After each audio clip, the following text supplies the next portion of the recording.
Hi everyone. So today we're going to talk about pain. This is something that everyone is familiar with. It's one of the major reasons why people seek health care.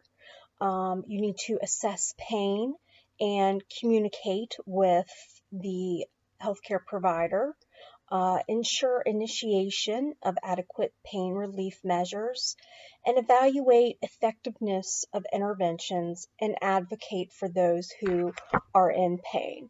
And, as you guys know, anytime you're giving someone pain medication that's as needed, you always need to follow up at least 20 minutes after if it's an IV medication. I am 30 minutes for an oral medication. Ask the patient initially what do they rate their pain on a scale of 1 to 10. After giving the medication, follow up 20 minutes because you need to evaluate that and ask them then what is their pain on a scale of 1 to 10. And of course, that always needs to be documented in the patient's chart. So going through magnitude of pain problem, 60% of cancer patients experience pain during treatment. Cancer pain is often undertreated as well. Frequently on oncology floors, patients are put on morphine drips for their pain. So some consequences of untreated pain. Obviously, depression would be one of those. Sleep disturbances as well. So I'm going to skip over the definition of pain. So with the description of pain, patient's experience and self-report are essential. It can be problematic when dealing with special populations, especially patients who are in a coma or those who have dementia. Patients who are comatose or who suffer from dementia, patients who are mentally disabled, and patients with expressive aphasia possess varying ability to report pain. So when you're dealing with these types of populations, how do you assess these patients' pain?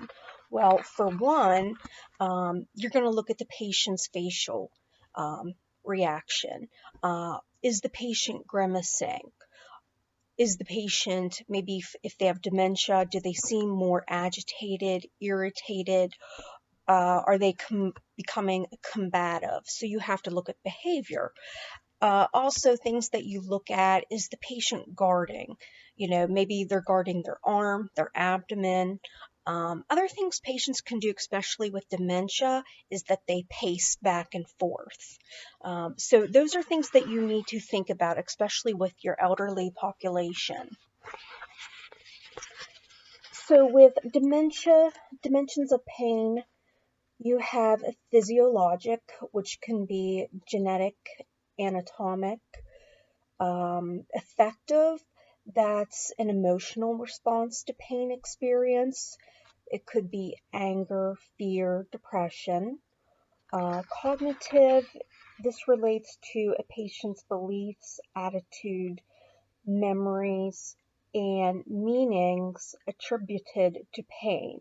Some people cope with pain by distracting themselves, whereas others convince themselves that the pain is permanent, untreatable, and overwhelming. Behavioral, observable actions used to express to control pain, socially withdrawn, taking medication, using relaxation techniques. Socioculture, this includes demographics, support systems, culture, age, gender, as well as education. So with pain mechanisms, you have nociception. So that is the physiologic process that communicates tissue damage to the CNS. And this involves the four processes that you see there: transduction, transmission, perception, as well as modulation. So you see in the photo here where nociceptive pain originates when the tissue is injured. So with transduction, you have the noxious stimuli can cause cell damage, and of course this releases chemicals. You're probably most familiar with the prostaglandins, as well as the serotonin, histamine, and substance P. So these substances, they activate the nociceptors and they lead to generation of an action potential. Transmission, that's when the action potential continues. The site of injury to the spinal cord to the brainstem, then the thalamus, and the thalamus to the cortex for processing. Perception, as you can see there, number 3, that's conscious experience of pain. Whereas modulation, neurons originating in the brain stem descend to the spinal cord and release substances that inhibit nociceptive impulses. So just to add on with transduction, this is, again, it's tissue damaging stimuli. Some examples would be a sunburn, surgical incision. It could be a toxic substance. And again, so these cause chemicals such as substance P into the damaged tissues. So these chemicals, they activate the nociceptors. And these are specialized receptors or free nerve endings that respond to painful stimuli. So activation of the nociceptives, that results in an action potential that is carried from nociceptors to the spinal cord, primarily via small, rapidly conducting myelinated A delta fibers and slowly conducted unmyelinated C fibers. So inflammation lowers nociceptive threshold and increases the likelihood of transduction. So you have peripheral sensitization, and that's the increased susceptibility to nociceptor activation. So with nociceptive pain produced from the action of peripheral nociceptors. Therapies that alter local environment or sensitivity of peripheral nociceptors prevent transduction and initiation of an action potential. So NSAIDs such as ibuprofen, naproxen, these exert the analgesic effects by blocking the action of VCOX. So with transmission, nerves that carry pain impulses from the periphery to the spinal cord are called primary afferent fibers, and these include your A delta and C fibers, each of which is responsible for different pain sensation. So with the A delta fibers, these are small myelinated fibers that conduct pain rapidly and are responsible for the initial sharp pain that accompanies tissue injury. C fibers are small, unmyelinated fibers that transmit painful stimuli more slowly and produce pain that is typically aching or throbbing in quality. So primary afferent fibers terminate in the dorsal horn of the spinal cord, which contains your cell bodies for afferent nerve fibers. activity in the dorsal horn, it integrates and modulates pain inputs from the periphery. So with transmission, as you see, there's 3 segments that are involved. I'm not going to read through those.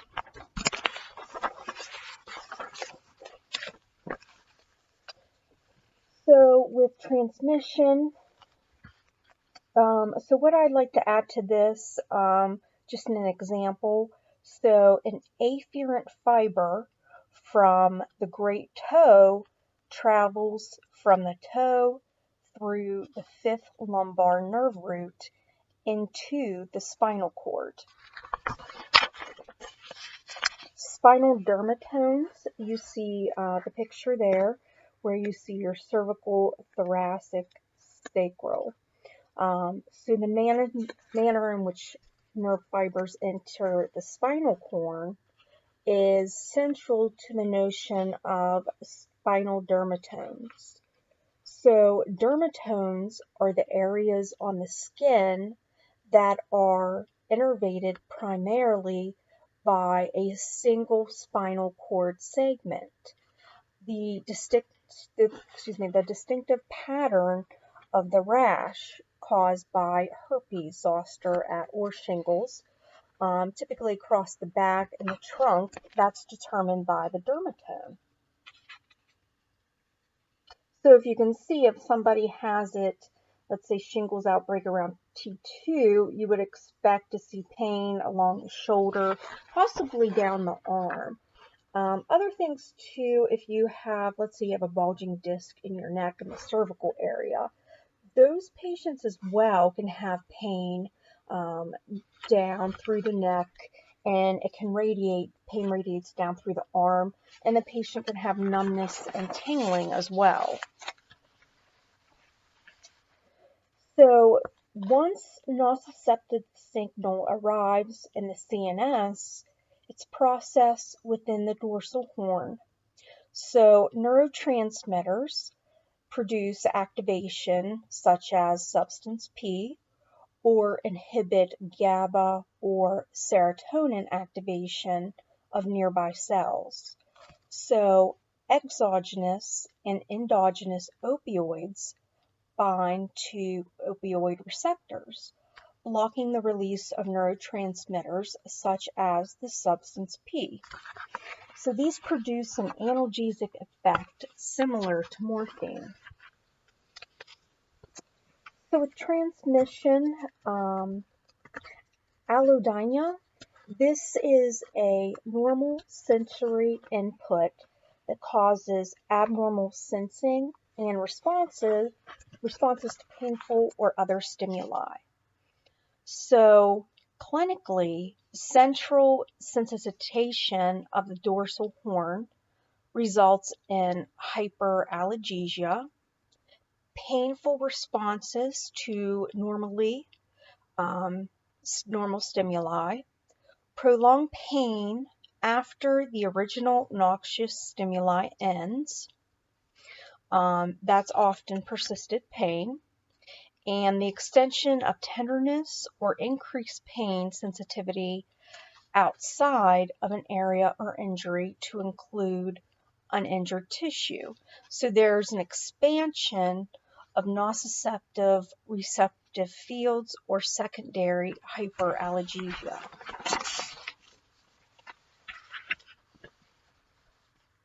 I'm going to skip over the next page.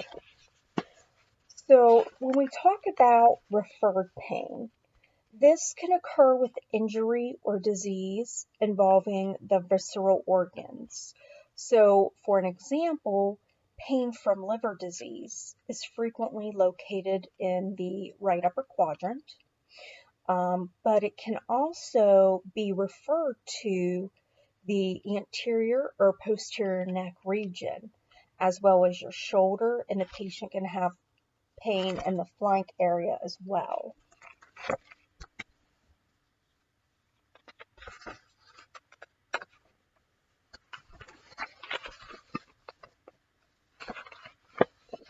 So transmission to the thalamus and the cerebral cortex.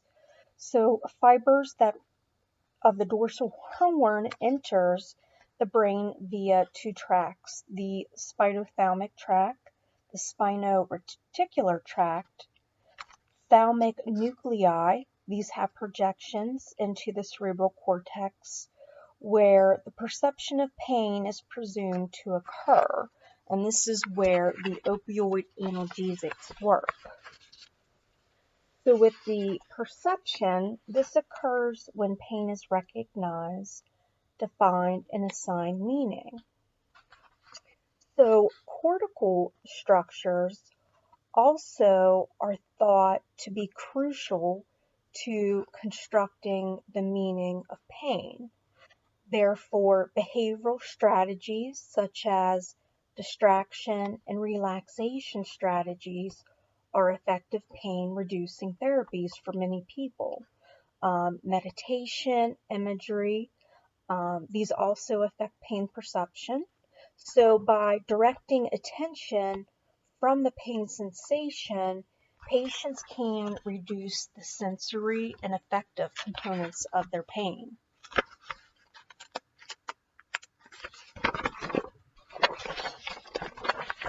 So, classification of pain, the underlying pathology, as you know, nociceptive that we just discussed, neuropathic, or by duration, acute or chronic. And typically after a 3-month period, pain then is referred to as chronic.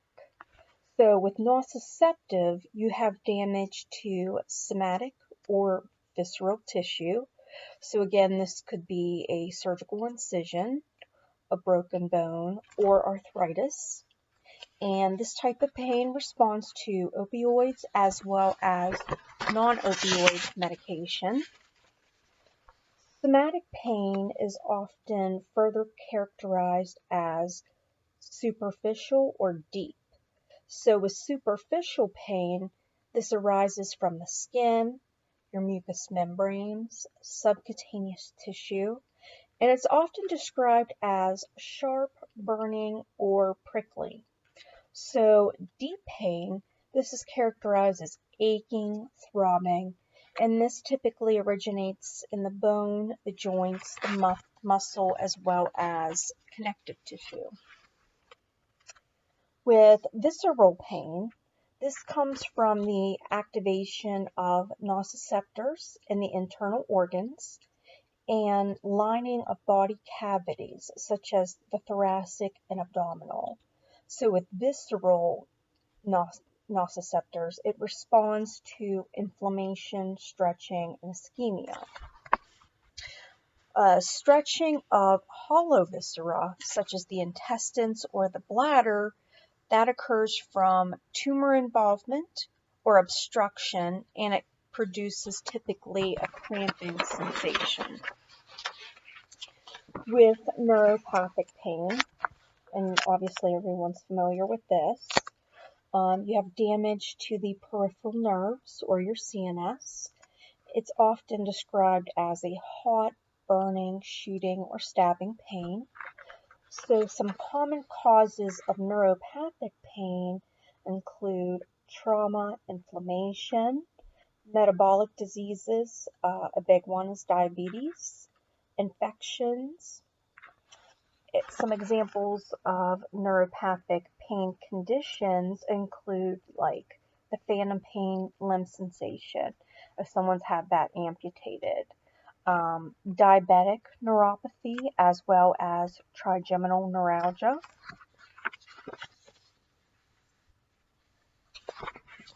So with neuropathic pain peripherally generated, often pain is felt along the distribution of many peripheral nerves. With complex regional pain syndrome, typical features include dramatic changes in the color and temperature of the skin over the affected limb or the body part, and it's accompanied by intense burning pain, skin sensitivity, as well as sweating and swelling.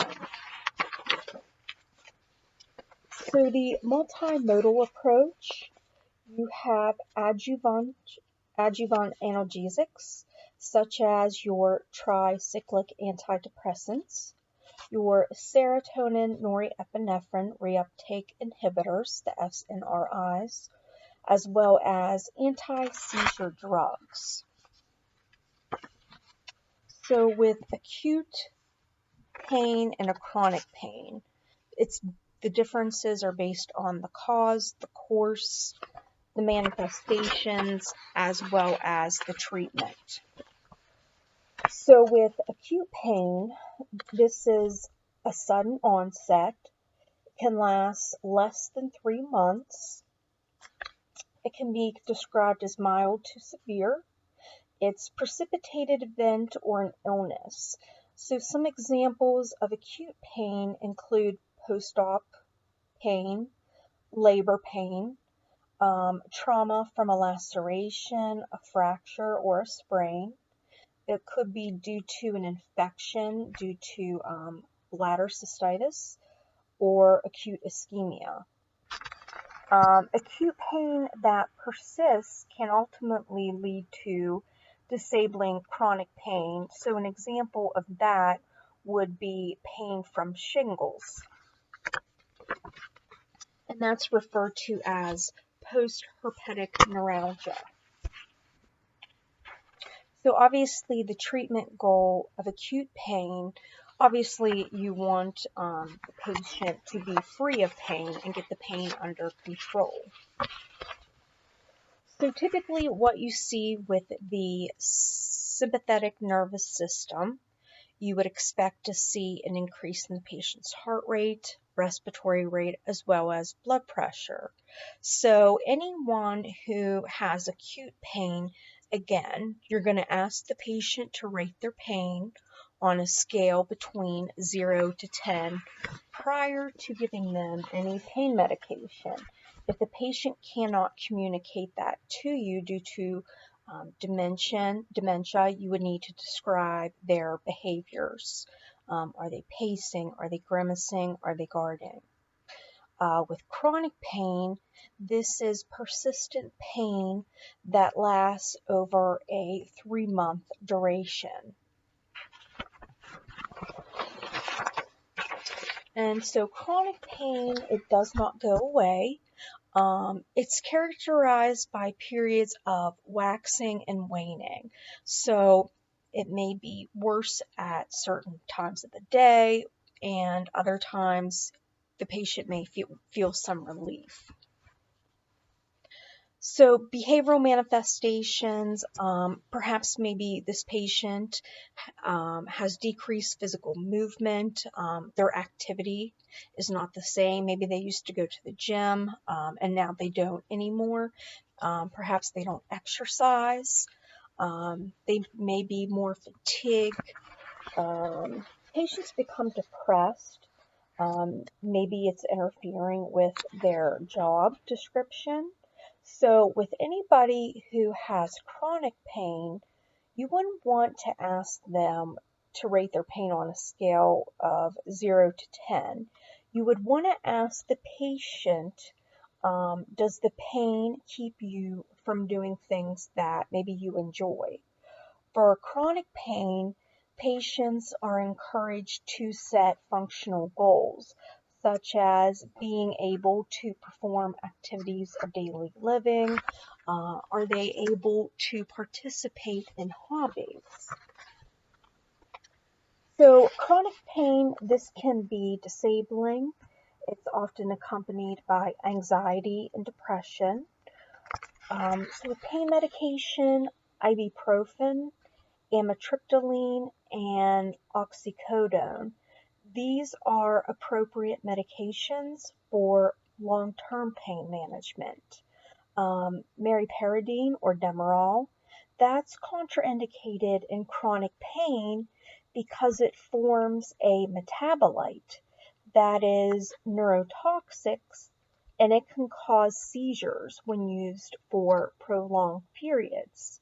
So ibuprofen, amitriptyline, oxycodone, these are appropriate medications for long-term pain management.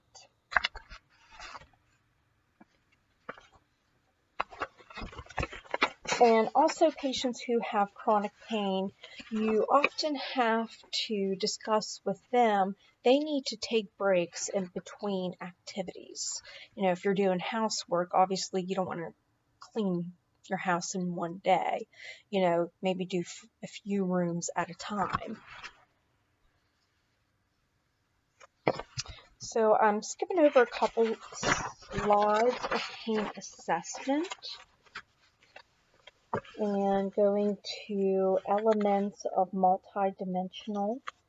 So direct interview, this is typically when you document the specific words the patient uses to describe their pain. Observation, that's looking at your grimacing, guarding, pacing around the room. Diagnostic studies typically done CT, MRI, an X-ray. Physical examination, this is done through active or passive range of motion. Can the patient bend over and touch his or her toes? With pain assessment characteristics, as you see there, I'm not going to read through each individual one.